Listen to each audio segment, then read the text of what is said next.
Chers amis, dans, on peut dire 9 mois à 12 mois, l'Afrique de l'Ouest changera de monnaie. Et notamment ici, je parle de cette Afrique de l'Ouest qui utilise la monnaie franc CFA. Vous voyez? Et donc, nous allons remarquer que dans les 14 pays qui utilisent le franc CFA, il y a une grande partie qui va s'écarter de ça. Et la partie qui s'écarte, c'est la partie qui est économiquement plus stable en comparaison avec l'Afrique centrale. Alors vous comprenez que pour ceux qui sont les propriétaires de franc CFA, donc le colon, le français, il y aura un manque à gagner. Encore si l'Afrique de l'Ouest, en partant créer une autre monnaie, si cette monnaie qu'ils vont créer vont être pas rattachés au dollar ou encore à l'euro. Donc, moi, personnellement, je pense qu'avec des chefs d'État comme le président Barry de Nigeria, puis le président Nana Akufo du Ghana, je doute fort que par la caricature de ces deux hommes, l'Afrique de l'Ouest va accepter de s'acoquiner derrière une monnaie qui va être rattachée soit à l'euro ou encore à une banque européenne quelque part. Personnellement, je suis très convaincu par les interventions pertinentes du président Nana Akufo et même du président Barry du Nigeria. Nous en sommes convaincus que les intentions, puisque dans la perspective de mettre en place une monnaie, les pays qui utilisent présentement le franc CFA considèrent le Ghana et le Nigeria. Dans les pourparlers, ces deux pays font partie. Vous voyez ? Nous sommes en train de voir la création d'une banque centrale qui va être en charge pour pouvoir s'occuper de cette nouvelle monnaie qu'ils vont mettre en place. Et du fait que ces pays, économiquement, ils sont forts, nous sommes en train de voir que cette partie d'Afrique de l'Ouest va être une véritable puissance économique pour le continent. Et une puissance économique du fait qu'ils ont aussi de la matière première. Ils vont être comparables, très combatifs aussi sur le marché économique mondial. Plusieurs partenaires dans des pays occidentaux sont maintenant en train de courir vers ces États parce qu'on voit, puisque vous savez que les puissances impérialistes essaient de regarder là où il y a perspective d'avenir pour essayer de s'imposer. Beaucoup de pays sont en train de courir maintenant vers ces États. Mais malheureusement pour eux, ils font face maintenant à des nouvelles visions politiques qui incarnent la nouvelle Afrique, donc l'Afrique du XXIe siècle, par des chefs d'État qui ont compris le fonctionnement de l'Occident, le fonctionnement économique du système de l'Occident, veulent vouloir aussi répercuter ce même modèle de gestion dans les États. Donc nous pouvons ici regarder le président Akufo, le président Nigeria, le président du Nigeria, et aussi d'autres idées, parce qu'il faut le voir que dans cette Afrique de l'Ouest, il y aura un grand changement, même au niveau du Togo. Et il y a des mains va sauter. Au Burkina, il y a des améliorations qui sont en train de commencer à se faire. Nous savons que Kaboré va sauter bientôt. Dans la prochaine élection, on va le faire sauter. Parce que les jeunes ont compris que c'est des gens qui essaient de jouer le jeu. Vous voyez? Mais nous sommes en train de voir, même les grands économistes ici du Canada, même des États-Unis sont en train de voir une perspective d'avenir pour cette Afrique de l'Ouest qui va dans le nouveau modèle de mettre en place des économies et en fait de vouloir mettre en place une banque centrale qui va contrôler donc une monnaie. Ça, c'est l'Afrique de l'Ouest. Et quel serait donc l'avenir pour l'Afrique centrale? C'est là où tout le monde doit se poser des questions. Et c'est là où tous les jeunes Africains, ça doit les intéresser. Aujourd'hui, même ceux qui sont derrière ces présidents reptiliens que nous avons l'habitude d'appeler, ceux-là qui sont en train de piller les économies de leurs États, ceux-là qui ont vendu leurs États, ceux-là qui sont en train de brader les économies de leurs États. Même tous ces jeunes qui sont derrière eux vont comprendre que le futur va être de plus en plus compliqué pour eux. La raison est plus simple. La stratégie est bien partie de ceux-là qui impriment le franc CFA. La stratégie est partie d'eux. ils ont compris qu'il y a une certaine manipulation au niveau de l'Afrique centrale, hein, des groupes d'intérêt, hein, que ce soit des groupes impérialistes, mais qui travaillent ensemble avec des reptiliens. Ils ont compris que ces groupes-là avaient une grande intention, c'est simplement de s'enrichir derrière le dos des populations. Et aussi, la France aussi se rend compte qu'elle est toutefois accusée, hein, de fait de toujours contenir le franc CFA, de pouvoir prendre les économies en otage de tous ces pays qui utilisent le franc CFA. Ils ont compris, donc ils vont maintenant jouer à cette carte. Mais qu'est-ce qui est venu diligenter cette carte à la France, de pouvoir lâcher l'avenir du franc CFA? Éventuellement, c'est l'Afrique centrale. Et qui est réellement dans l'Afrique centrale? C'est Sassou Nguesso. Sassou Nguesso a brisé l'économie de la CEMAC. En brisant l'économie de la CEMAC, il a détruit les économies de la sous-région. Et une grande partie du franc CFA, qui est la zone CEMAC, se retrouve en hécatombe. La France ne peut plus continuer à supporter. Appelons les charges. Qu'est-ce qu'il faut faire? Il faut créer donc une stratégie qui va consister à simplement briser la monnaie. Donc on va briser la monnaie. Maintenant, tous ceux-là qui veulent toujours chercher à se rattacher à l'euro paieront le prix. Vous voyez, chers amis. Et comme nous le savons, l'Afrique de l'Ouest va mettre en place leur banque centrale. Les pays des États africains, avec des chefs d'État reptiliens qui n'ont aucune perspective d'avenir, ni de réflexion, auront toujours envie de rattacher leur monnaie qu'ils vont mettre en place, eux aussi, à l'euro. Parce qu'ils n'ont pas des économies stables, des économies fortes qui leur permettront de subsister avec leur nouvelle monnaie qu'ils mettront en place. Vous voyez? Donc ils seront toujours obligés de s'acoquiner à l'euro. Et là, ils paieront le prix. En ce moment, la monnaie qu'ils vont créer ne sera plus égale à les échanges, au taux d'échange entre le franc CFA et l'euro présentement qui est de 650, je crois. Vous voyez? Ça sera plus ça. Ça serait peut-être leur nouvelle monnaie qu'ils vont créer serait peut-être égale à 1 euro sera peut-être égal à 2000, à 5000 de leur nouvelle monnaie qu'ils vont mettre en place pour les États de l'Afrique centrale. Parce qu'ils ne seront pas une véritable balance économique sur le marché mondial, même sur le marché d'Afrique. Vous voyez?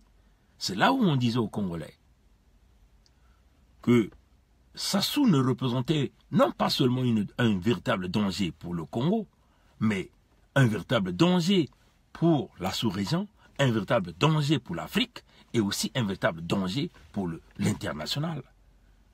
Et là, nous sommes là en train de rentrer dans cette phase-là. Vous voyez, les Français ont simplement compris que ces hommes sont partis prendre les 14 000 milliards des réserves de l'État congolais qui se retrouvaient à la Banque économique des États de l'Afrique centrale.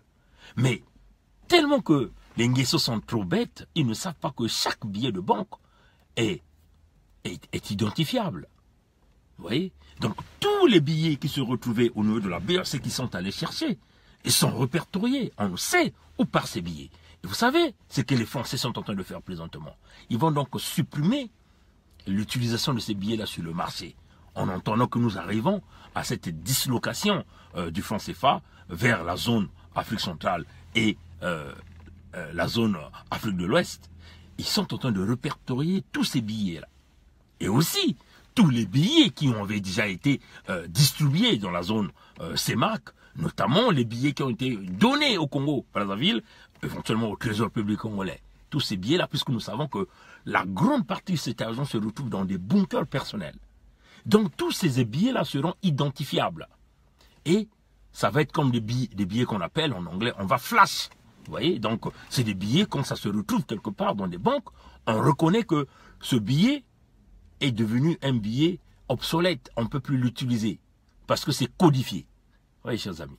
Donc, tous ceux-là qui se sont amassés d'argent de l'État congolais, qui sont allés prendre l'argent au Trésor public congolais, et qui ont créé des bunkers personnels dans lesquels ils ont dissimulé tout l'argent qu'ils ont pu à l'État, au peuple congolais, mais ne vous en faites pas, chers compatriotes, parce que avec le système de repérage de ces billets, cet argent qui sont allés cacher dans les bunkers personnels sera pour la première fois obsolète, ça c'est pour le premier cas, ou encore avec la dislocation du franc CFA et avec l'Afrique de l'Ouest qui va créer sa propre monnaie, ces Congolais-là qui vont penser utiliser cet argent-là un jour n'auront plus la possibilité d'utiliser cet argent. Donc vous voyez que il est peut-être temps pour tous ces dignitaires de ce régime de penser de reprendre cet argent qu'ils ont caché dans les bunkers personnels et de le remettre sur le marché économique et sur le marché congolais. Comment ils vont le faire? Il y a plusieurs possibilités. On peut le faire en créant des dons, en donnant cet argent comme des dons dans des hôpitaux, où ils peuvent investir pour reconstruire les hôpitaux, les écoles au Congo, en fin de compte, essayer de booster le service social au Congo.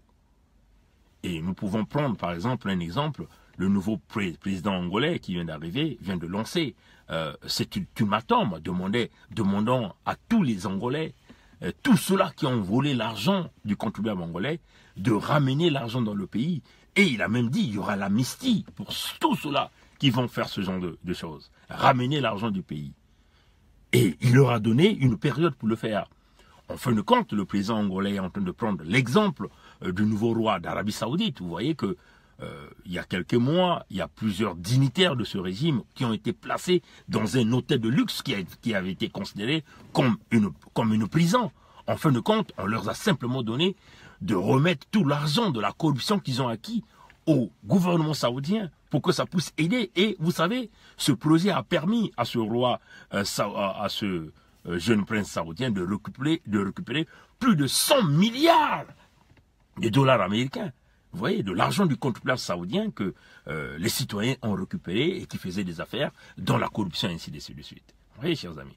Donc, c'est encore un appel solennel que nous sommes en train de le dire, que tous ces dignitaires du pouvoir que nous avions vus, qui sont allés simplement voler de l'argent, parce que nous le savons, tout un chacun d'eux a des bunkers personnels chez eux. Ils ont des bunkers dissimulés aussi en Afrique de l'Ouest, comptant sur cet argent qu'ils ont pris au trésor public congolais, mais ils ne vous en faites pas, chers amis, ces billets-là, par les relations que nous avons ici, des gens qui travaillent dans des grandes banques, qui nous ont passé cette information, ces billets-là sont dans une phase d'identification, on va les identifier tous, et ces billets-là auront l'étiquette obsolète. Donc ceux-là qui ont volé l'argent du Congo, pensant qu'ils vont passer plusieurs années, et après ils vont commencer à utiliser cet argent, ben, chers amis, c'est de l'argent qui n'auront plus de valeur, c'est de l'argent qui n'auront même plus la possibilité de mettre sur le marché. Vous voyez, chers amis. Donc, peuple congolais démocrate africain, comme on vous a toujours dit, que Sassou ne représentait pas le mal seulement pour le Congo, mais représentait le mal pour l'Afrique centrale, le mal pour l'Afrique d'une manière générale. Aujourd'hui, le cas économique du Congo est en train d'affecter tous les autres pays de la sous-région. Le Gabon a les mêmes problèmes parce que l'argent que le Congo est allé sortir à la BAC a déséquilibré complètement les équilibres des États de l'Afrique centrale du point de vue équilibre macroéconomique. Vous voyez, chers amis. Et aujourd'hui, Sassou se retrouve dans une situation très compliquée. Le tout dernier rapport sorti par les services économiques de l'ambassade de France a été clair. Hein, c'est sans équivoque. Vous voyez, chers amis. Le rapport, il est clair, écrit noir sur blanc. Même les Chinois refusent de réacheter la dette du Congo. Vous voyez? Et le rapport le dit. Parce qu'il était question que Sassou puisse garantir une certaine quantité d'argent au Fonds monétaire international pour qu'il puisse bénéficier d'une éventuelle assistance. D'une éventuelle assistance. Vous voyez, chers amis. Mais même les partenaires européens, parce que c'est écrit dans ce rapport, même l'Union européenne refuse de pouvoir donner une contrepartie pour pouvoir essayer de pouvoir aider Sassou dans ce sens. Oui, chers amis. Donc, les partenaires économiques, les créanciers, tout ce monde se rendent compte que cet homme a brisé le Congo. Cet homme a volé l'argent du Congo. Cet homme est un mauvais gestionnaire. Oui, chers amis. Donc, le mauvais gestionnaire qui est Sassou a affecté l'économie du Congo, qui est partie de l'apocalypse économique, à l'armageddon économique, à la banqueroute de ce pays. Et cette banqueroute est en train de se faire au Gabon, est en train de se faire au Cameroun, en République centrafricaine, au Tchad, ainsi de suite, à cause d'un homme. Vous voyez, chers amis. Donc, à l'heure où nous sommes en train de parler, même ceux-là qui comptaient, qui soutenaient Sassou, se rendent maintenant compte qu'il n'est plus temps de sauver, soi-disant, un président, mais il faut sauver un pays. Vous voyez, chers amis. Et voilà pourquoi nous sommes en train de le dire au peuple congolais que nous devons continuer la résistance, mais dans l'unité. Dans l'unité. Parce qu'on vous le dit, chers amis, les grandes puissances, comme l'a dit une source hier, comme il m'a dit, les grandes puissances sont en train de voir la motivation et la détermination du peuple du Congo-Brazzaville. Ça, c'est dans les termes que je l'ai dit, hein, d'après la source d'hier. Il dit, on est en train de voir la motivation et la détermination auprès du peuple du Congo-Brazzaville. Mais vous savez, les grandes puissances hésitent encore parce qu'il y a encore quelques divisions, quelques fractions de divisions entre vous. Et c'est ce que cette source-là m'a dit. Il dit, si vous parlez tous d'une même voix, dans les quelques heures qui vont suivre, Sassou va s'écrouler. Oui, chers amis. Donc, en termes d'heures, on peut parler en termes de mois, on peut parler en termes d'années. Oui, chers amis. Donc, cela, le tout ne dépendra que de nous, peuple du Congo-Brazzaville. Nous voyons de gauche à droite quelques divisions. Il y a de ceux qui continuent toujours à mener cette distraction de diviser les Congolais, le tribalisme. Nous sommes dans une phase critique. Nous ne pouvons plus rentrer dans ce petit terrain de tribalisme. Hein? Nous ne pouvons plus rentrer dans ce petit terrain de division inutile. Vous voyez, chers amis. Parce qu'on vous le dit, chers amis, c'est étant ensemble que nous allons arriver à déboulonner le système économique, à déboulonner ceux-là qui ont plombé le Congo. Parce que là, nous avons une véritable raison palpable, qui est claire, qui est connue de tout le monde, de tous les économistes mondiaux. Ils le savent. Vous voyez, chers amis, l'apocalypse économique emmené par Sassou, l'Armageddon économique amené par Sassou. Quel est le partenaire économique du Congo qui va être content de cela? Personne, parce que chaque partenaire économique, un investisseur, quand il investit, c'est qu'il gagne, mais ce sont ses bénéfices. Le retour sur l'investissement, chers amis. On ne peut pas accepter que quelqu'un va investir dans un État et à la fin, il ne reçoit rien. On tourne en perte. Personne ne veut investir là où il va avoir des pertes. Et donc, il y a plusieurs investisseurs, il y a plusieurs banques qui investissent. Vous voyez, chers amis. Mais quand nous suivons encore le tout dernier rapport fait par le Fonds monétaire international, vous entendez que Sassou, jusqu'à quel point Sassou a humilié le peuple congolais. Parce que la banque, même le Fonds monétaire international le dit, d'embaucher des conseillers juridiques. Donc on peut dire que au Congo, il n'y a pas de juristes. Il n'y en a pas. On dit d'embaucher des conseillers juridiques compétents. Donc, regardez un peu la honte dans quelle direction Sassou a mis le Congo. Comment Sassou nous a ridiculisé, nous, peuple congolais. Même tous ces juristes-là qui sont tout autour de lui, là, ils ne sont pas compétents parce qu'on ne reconnaît pas la compétence de ces juristes congolais-là. Ceux-là qui sont allés étudier soi-disant dans des grandes universités et qui servent la nation, ils sont tous incompétents. Ça sort pas de moi. Ça sort du tout dernier rapport du Fonds monétaire international. Vous voyez, chers amis, on a déjà fait passer une vidéo là-dessus, un message audio. On va essayer de voir si... on va essayer certainement... parce que, chers amis, c'est toujours important de parler avec preuve. On va essayer de voir si nous allons vous faire écouter encore cette section de ce message, là où on conseille, hein, on demande au Congo d'embaucher des conseillers juridiques compétents, chers amis. Donc ça veut seulement dire que la Cour suprême du Congo, tous ceux-là qui sont dans cette Cour suprême, tous les magistrats de ce pays, c'est des magistrats en carton, en papier. C'est des magistrats chiffons. Personne n'est compétent parce qu'on ne reconnaît pas votre compétence du point de vue international. Vous voyez, donc, question Sassou vous place. Oui, chers amis. Et quand on dit encore que vous devez embaucher des conseillers financiers compétents, chers amis. Donc ça fait seulement dire qu'il n'y a pas d'économistes congolais. Une grande humiliation pour le peuple congolais. Le Congo n'a pas des économistes, des grands financiers. Il n'y en a pas au Congo.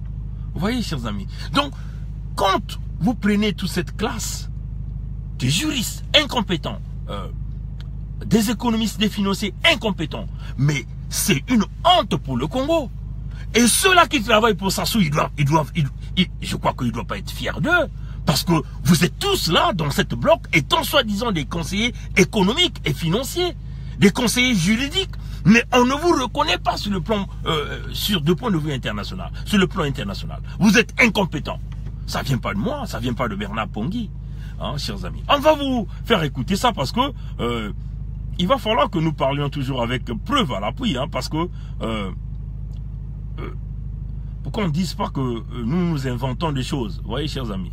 Donc, donnez-moi juste un instant, on va vous faire écouter cette section, comme ça, nous allons nous rendre compte que Sassou a ridiculisé le Congo, Sassou a ramené le Congo au plus bas niveau de l'échelle, chers amis, au plus bas niveau de l'échelle que cet homme a ramené le Congo. Cet homme a ramené les cadres congolais au plus bas niveau de l'échelle. Vous voyez, chers amis, parce qu'on ne vous reconnaît pas du point de vue international. Vous voyez, chers amis. Vous voyez, donc, rapidement, nous allons écouter. Ça, c'est un message que nous avons pris sur la radio France Internationale. Et nous allons donc écouter ce que le message va nous dire ici. Voilà.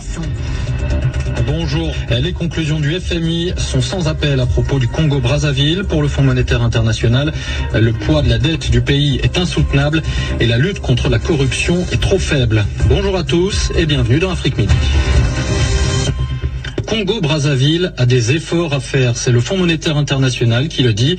La mission que le FMI a envoyée au début du mois vient de s'achever et elle a rendu son rapport après donc une quinzaine de jours de discussion pour évaluer la situation économique et les conditions d'un éventuel programme d'aide. Les conclusions du FMI, Gaël Alex, il faut assainir les finances et la priorité, c'est de réduire la dette du pays. Oui, sans cela, le FMI n'engagera aucun programme de soutien financier. Aujourd'hui, la dette congolaise représente plus de 110% du produit intérieur brut du pays et pèse lourdement sur les finances de l'État, alors que l'économie tourne toujours au ralenti du fait de la baisse des cours du pétrole.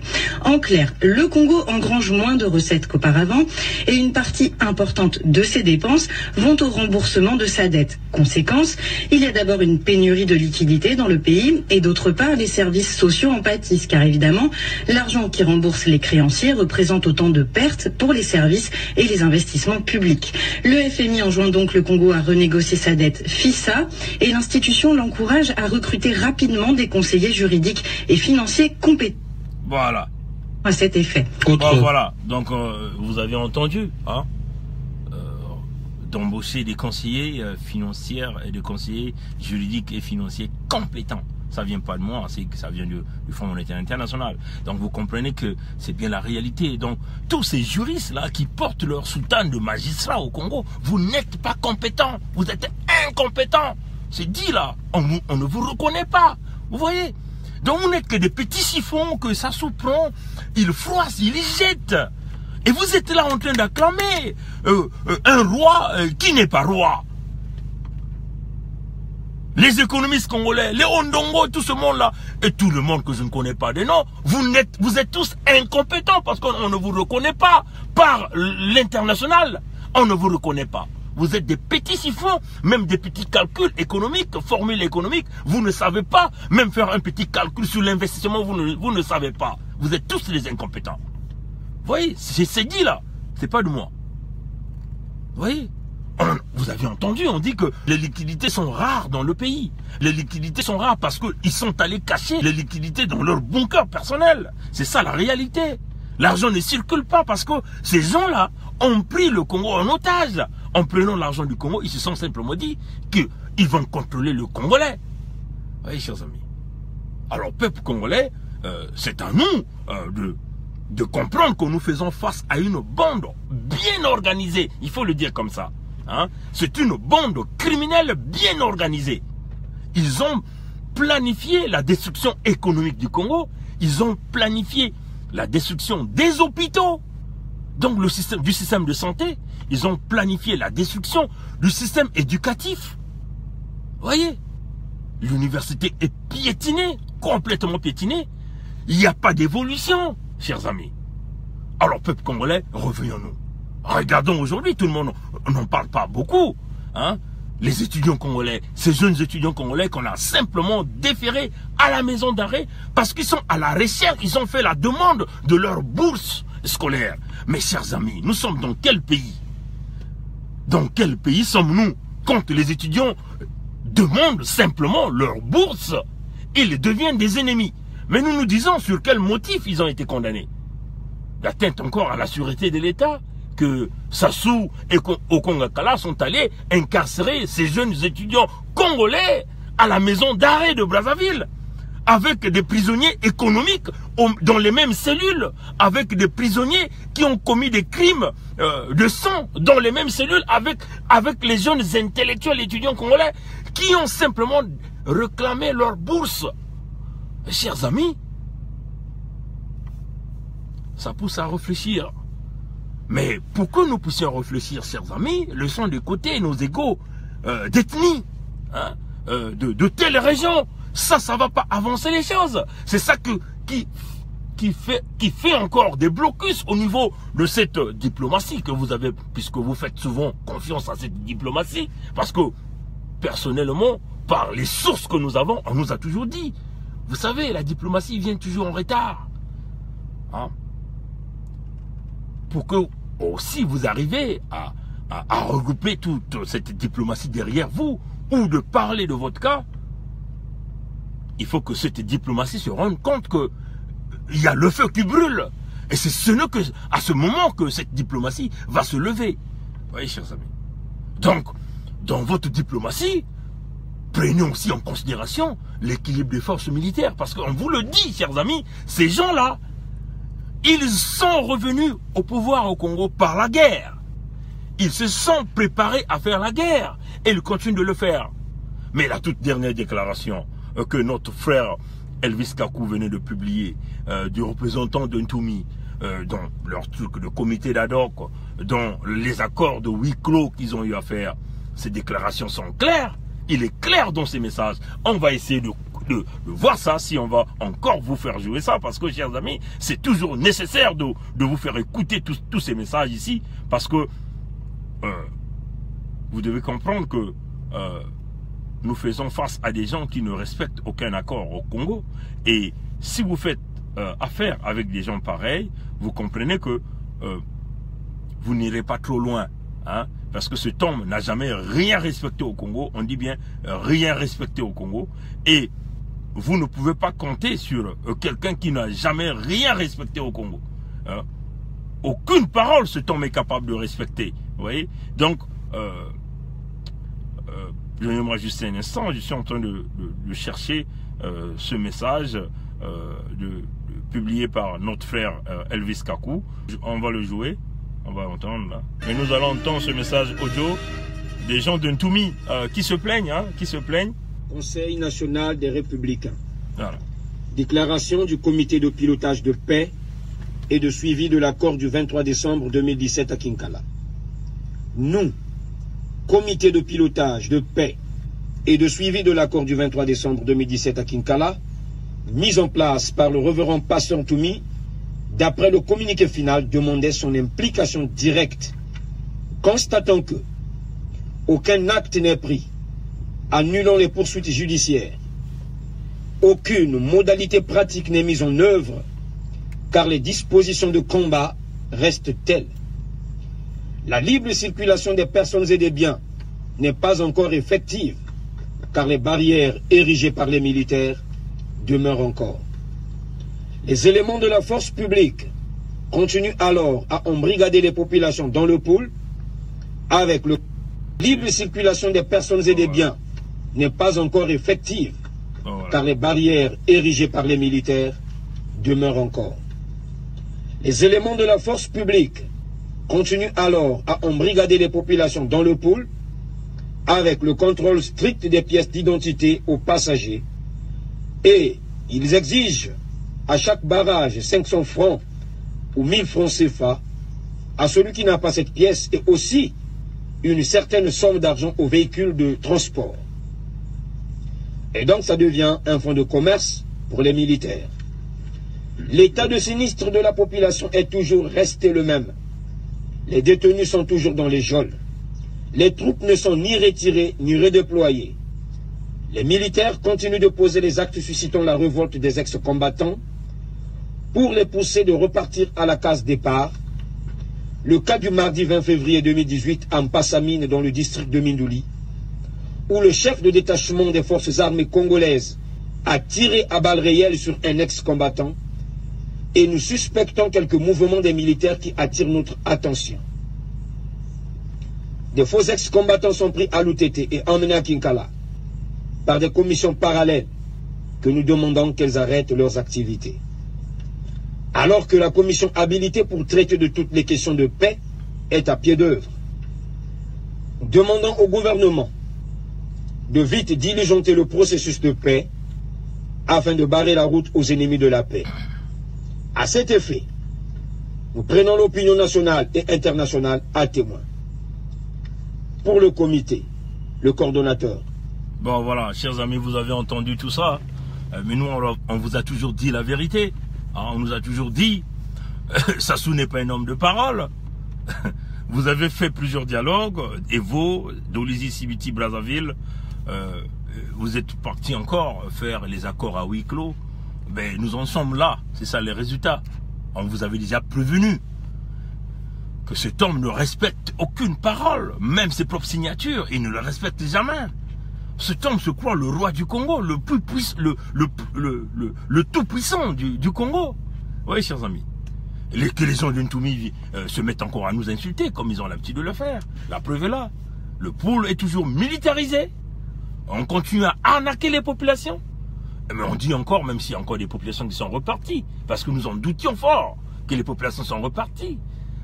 Les troupes de la Gestapo sont toujours là. Les 40 000 troupes, on ne sait pas 30 000 ou 20 000 qu'ils ont envoyées dans le pôle, sont toujours là. Mais que font ces troupes-là dans le pôle? Les routes, il y a toujours des barricades. On prend de l'argent aux populations, on tire à balles réelles. Et nous en sommes sûrs que les viols de nos mamans, de nos sœurs, de nos petites cadettes continuent à se faire dans le département du pôle. Donc vous comprenez que le gouvernement va garantir quelle paix, d'après ce que ce monsieur venait de dire. Et de quel gouvernement parle-t-il qui est capable de garantir la paix au Congo? À moins qu'on nous dise que vous avez tous comploté ensemble pour massacrer le peuple du pôle et puis à la fin se distribuer des postes et que vous deveniez des hommes riches derrière le sang des Congolais. Dites-nous ça, oui, dites-nous ça.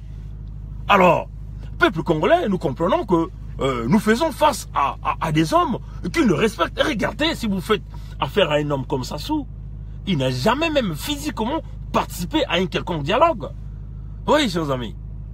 Regardez Sassou qui assassine l'homme qui fait qu'il soit lui Sassou, Marien Ngouabi. Il assassine le président quand même du Congo.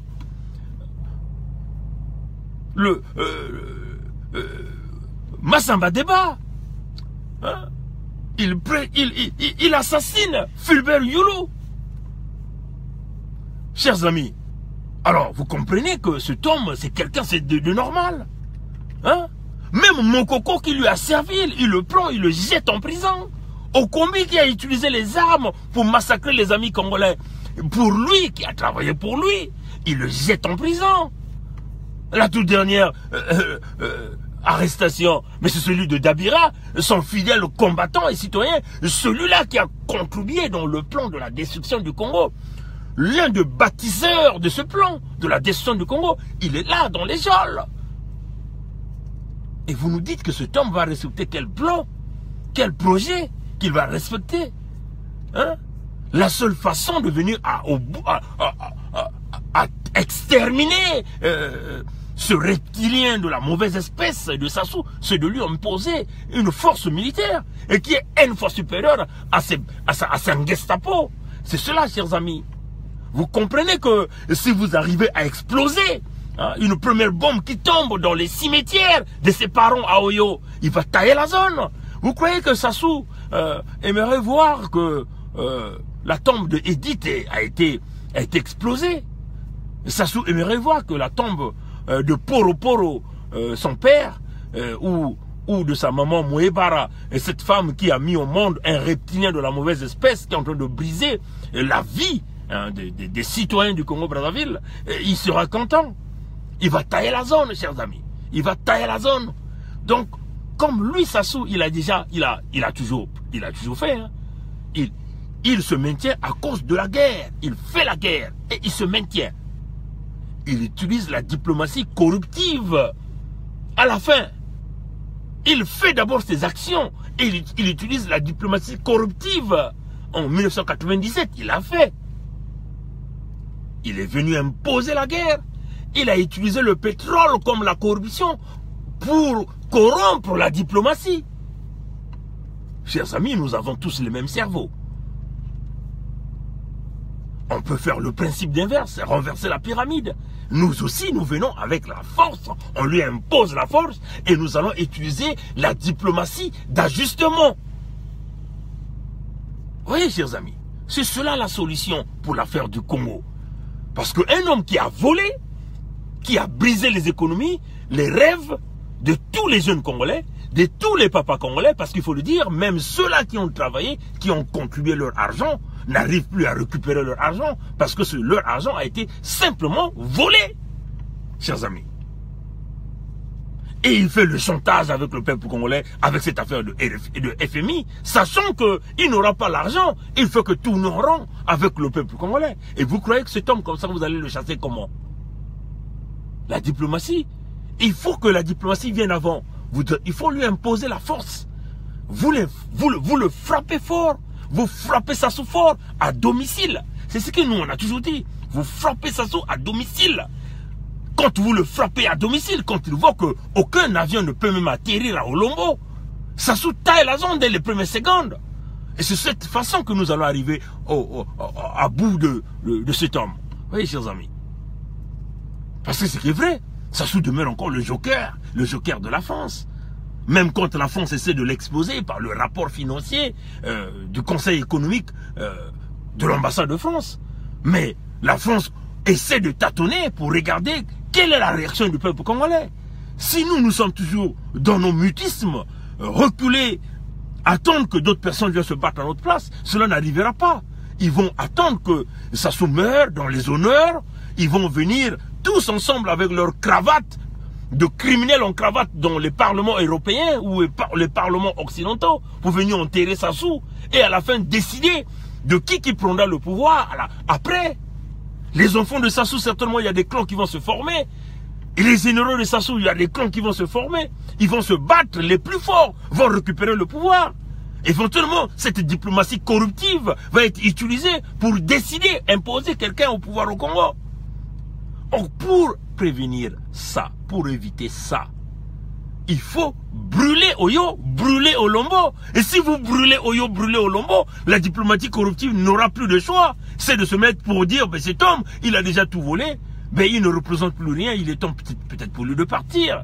Au même moment, il y a un autre plan qui est nos frères qui travaillent dans le domaine pétrolier, tous ces grands ingénieurs là, qui travaillent à Total et Eni, congolais, essayer d'aider le peuple congolais à arriver à cela. Hein? 2 jours d'arrêt de production, 3 jours d'arrêt de production, 4 jours d'arrêt de production, 5 jours, il n'y a aucun tanker ne doit s'accoster à Ngeno pour pomper du brut ou pomper du gaz. 3 jours, vous êtes sur les plateformes Ankosa, vous ne pompez aucun gaz liquide dans les tankers. C'est cela, chers amis, qui va pousser aux criminels en cravate blanc dans le grand immeuble de la Défense à Paris, ou encore le criminel en cravate dans les grands immeubles à Milan pour le compte de Eni de prendre la décision, puisqu'il va être frustré, perdre 2 jours de production. Ça veut seulement dire que tu perds des millions dans ton bonus de fin d'année. C'est ça, chers amis, qu'il faut dire à ça. Vous voyez? Et tant que nous ne menons pas ces genres d'action, ça n'arrivera pas. L'homme va continuer à rester là. Son fils, qui a 2 citoyennetés ou 4 citoyennetés, va continuer à demeurer là, à faire la merde là, comme il est en train de faire à la Société nationale des pétroles du Congo. Ils vont continuer à le faire. Vous voyez? La preuve en est que Sassou est un récidiviste. La preuve en est que le Fonds monétaire international lui parle des compétents. Mais il est allé encore chercher un incompétent pour ramener comme directeur de la Société nationale des pétroles du Congo, le député Ominga de Oyo. Alors, chers amis, peuple congolais, réveillez-vous. S'armons-nous de l'armature de maturité, de l'armature de grande vision, de l'armature du patriotisme. Vous voyez, chers amis, si on est bourré dans ces idées du patriotisme, vous verrez que vos petites discussions, vos petits débats du tribalisme vont s'écrouler, parce qu'en ce moment-là, nous parlerons tous de même voix de ce Congo uni, ce Congo-là que nous sommes en train de vouloir voir bien développé et monter plus haut sur la scène internationale. Mais pour le faire, chers amis, ça ne demande pas la magie, ça demande que la compréhension des hommes et la compétence des hommes. La compétence, nous en avons encore, hein, nous en avons encore. Même si, présentement, Sassou a humilié notre pays, où on ne reconnaît même plus qu'il y a des magistrats au Congo, il y a des financiers, des économistes au Congo, mais dans cette diaspora-là, il y a encore ces magistrats-là, il y a encore ces économistes-là, il y a encore ces technocrates-là, ces ingénieurs-là, il y a encore ces médecins-là, et tous ces grands techniciens-là qui sont capables d'apporter la différence dans ce pays-là. Regroupons-nous pour notre pays et essayons d'avancer ensemble le Congo vers une nouvelle direction. Mais on le dit, chers amis, nous devons parler tous d'une même voix, la voix qui est la motivation et la détermination de pouvoir libérer le Congo-Brazzaville. Mais, chers amis, nous voyons sur le net, il y a plusieurs débats, plusieurs discussions, des accusations inutiles, des gens qui prennent maintenant des caricatures d'ethnie parce que un homme a pris l'initiative de mettre en place une conférence internationale. Mais, chers amis, nous disons toujours ceci. Une conférence internationale est synonyme de faire venir des longues mains, c'est-à-dire des gens qui vont venir avec le même système, c'est-à-dire il veut vous mettre au pouvoir et après contrôler vos économies. Nous aurons beaucoup plus souhaité avoir une conférence nationale des Congolais.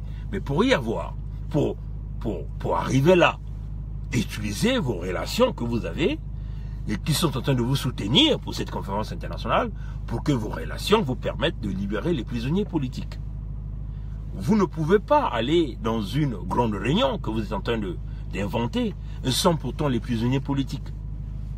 Parce que nous avions l'impression que vous oubliez les prisonniers politiques dans ce que vous êtes en train de faire.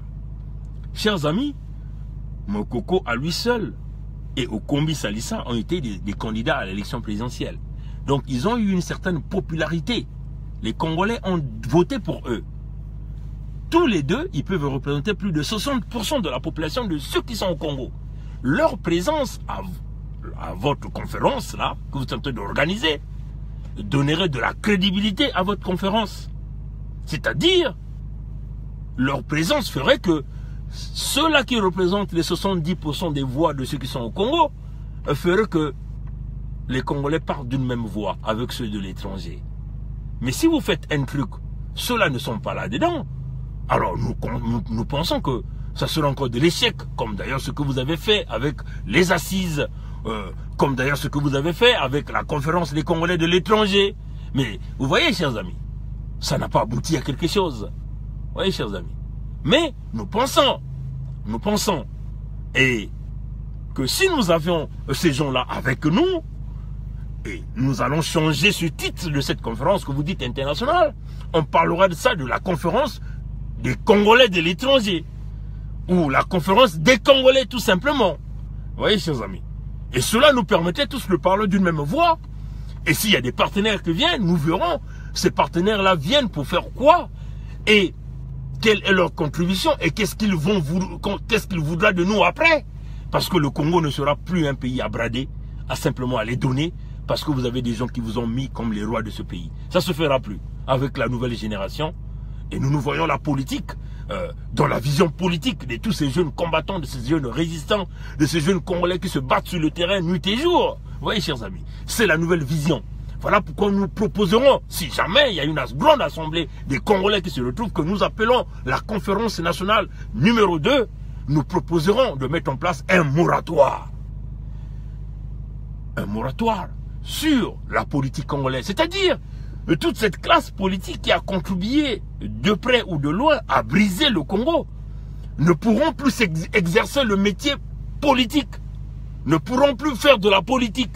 Il faut que nous arrivions à des fortes décisions pour aider ce Congo-là. Vous voyez, chers amis. Voilà. Voilà un peu, c'était ça, chers amis, démocrates africains, peuple du monde entier. Et nous tenons à vous souhaiter une bonne soirée. Je veux voir s'il y a quelques commentaires. Je vois que ici, très bien parlé, mon frère. Et maintenant, comment faire pour que nous soyons unis? Nous ne pouvons pas compter sur ceux qui sont traumatisés au pays. Oui, c'est très juste, ça c'est notre frère Serge Otto Mwanga Ngumba qui le dit. Comment faire pour être unis? Chers amis, moi, je n'ai pas vraiment une formule pour dire aux Congolais comment faire pour être unis, mais moi j'ai toujours dit que la simplicité d'un Congolais, si tu as un problème avec un Congolais, cherche à le parler d'abord avant que de venir avec l'affaire en public. C'est très important. Vous voyez, chers amis, tu le contactes. On a tous les moyens aujourd'hui. Les médias sociaux nous permettent de contacter qui que ce soit en privé. Vous discutez, vous prenez son avis. Et si vous n'êtes pas convaincu, essayez d'aller voir un autre Congolais. Prenez le conseil. Hein? Faisons-nous la confiance, hein, dans le sens que il va falloir aussi que nous purifions le milieu. Parce qu'il faut le dire que le milieu aussi est détruit. Le milieu est on peut dire, infiltré. Vous voyez, chers amis. Hein? Nous devons forcément... la meilleure formule, c'est l'amour du prochain. C'est tout ce que je peux te dire, chers amis. Hein, je n'ai pas vraiment une formule, mais moi, personnellement, quand j'ai un problème, je le sais de le régler inbox. Comme je n'arrive pas à avoir des réponses inbox, et puis je suis obligé de venir avec mes petites vidéos en posant des questions. Malheureusement, le Congolais, au lieu de venir répondre à des questions, on passe aux insultes inutiles, et qui amènent souvent à la distraction. Vous voyez, chers amis. Mais l'amour du prochain, c'est le plus recommandé. Hein. Comment faire pour être unis? Nous avons il faut le dire, hein, chers amis, notre ennemi commun, c'est Sassou Nguesso. C'est le système Sassou. C'est tout cela qui grignote autour de Sassou. Maintenant, dans tout cela qui grignote autour de Sassou, il y a aussi ce que nous appelons les traites, ceux-là qui sont en train de détruire notre combat. Vous voyez, chers amis. Nous comprenons qu'il y a aussi la méfiance, hein, parce qu'on a vu quelqu'un déjà aller collaborer avec le système Sassou et revenir avec nous. Vous voyez, chers amis. Mais tous ces paramètres, nous pensons, moi personnellement je dis, notre ennemi commun, c'est Sassou. Hein, c'est le système Sassou.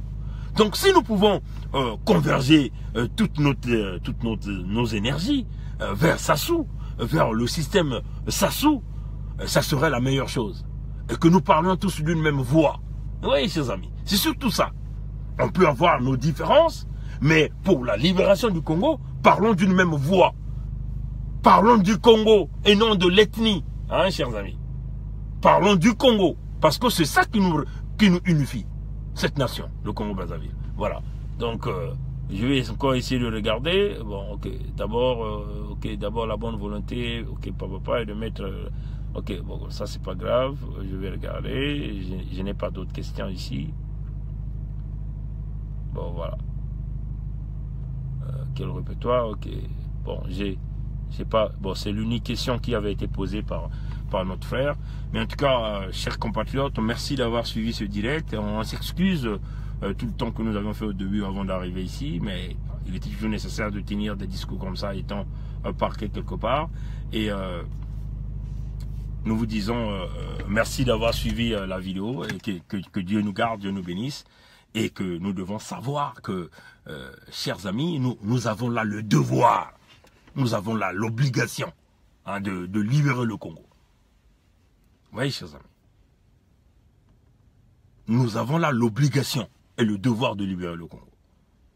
Vous voyez, quand nous voyons qu'à la mort de Brazzaville, un corps se perd à la mort et personne n'est capable de venir s'expliquer où est parti le corps de cette demoiselle. Les parents viennent pour enterrer leur enfant, on ne voit plus le corps dans la morgue. Mais tout ça, ça demande à se poser des questions. Comment les gens peuvent arriver à se comporter juste de cette façon? Et quand les gens réclament, on vous envoie donc leur Gestapo pour venir vous mater comme d'habitude, la barbarie, hein, pour les gens qui sont dans la logique des choses. Des familles qui demandent des explications. Déjà, émotionnellement, ils sont touchés, mais le corps n'est pas là à la mort. Alors les parents ont laissé le corps à la mort. Personne n'est capable de dire où est parti le corps. Le corps est parti où? Le corps a eu des pieds. Quelqu'un qui est mort va avoir des pieds pour sortir hors de la mort. Il y a bien des mains noires qui sont passées là, chers amis. Nous ne pouvons plus accepter ce genre de comportement de barbarie dans une nouvelle civilisation où vous avez des jeunes intellectuels congolais qui pensent à améliorer le pays. Hein. Ces comportements primitifs, hein, ces caricatures de pratiques magiques noires qui n'ont pas de sens dans le sens du développement du Congo, parce qu'il faut le dire, hein, parce que si vous voyez tous ces jeunes Congolais, ils sont obligés, hein, de changer de religion, hein, de devenir des super francs-maçons parce qu'ils sont derrière l'argent, parce que c'est l'unique moyen d'avoir de l'argent, parce qu'ils vont donner leur derrière à ces criminels qui utilisent de la sodomie comme un moyen de soi-disant de récupérer les puissances. Mais on se dit de quelle puissance qu'ils vont récupérer derrière si ce n'est que la malédiction qu'ils vont récupérer là-bas. Hein, chers amis, c'est ça la réalité. Oui, en Occident, il y a des francs-maçons, mais nous ne voyons pas aussi ce genre d'abus, hein, de ce qui est en train de se passer au Congo-Brazzaville, là. Vous voyez, chers amis, c'est devenu quel genre de franc-maçonnerie qu'on fait au Congo? Vous voyez, chers amis. Alors, apprenez quand même aussi à respecter vos loges, hein, vos loges que vous êtes partis rentrer. Hein, ou la réputation de la franc-maçonnerie. Respectez quand même aussi cette réputation, au lieu d'abîmer la réputation par vos pratiques qui n'ont pas de sens et de valeur de ce que fait cette franc-maçonnerie. Vous voyez, chers amis. Alors, peuple congolais, démocrate africain, peuple du monde entier, Sassou est une ordure, il faut enlever cette ordure. Sassou est pourri, il faut enlever cette pourriture. Sassou est un voleur, il faut briser ce voleur. Sassou est un assassin, est un criminel. Il faut briser cet assassin et ce criminel. Et nous le ferons, nous le ferons. Le temps ne nous appartient pas. La date, nous ne le dirons pas encore. Mais il faut le faire. Que Dieu nous garde, Dieu nous bénisse. Et nous vous souhaitons une bonne soirée pour ceux qui sont en Europe, ceux qui sont en Afrique. Et un bon après-midi pour ceux qui sont en Amérique du Nord. Merci et prochainement. Au revoir.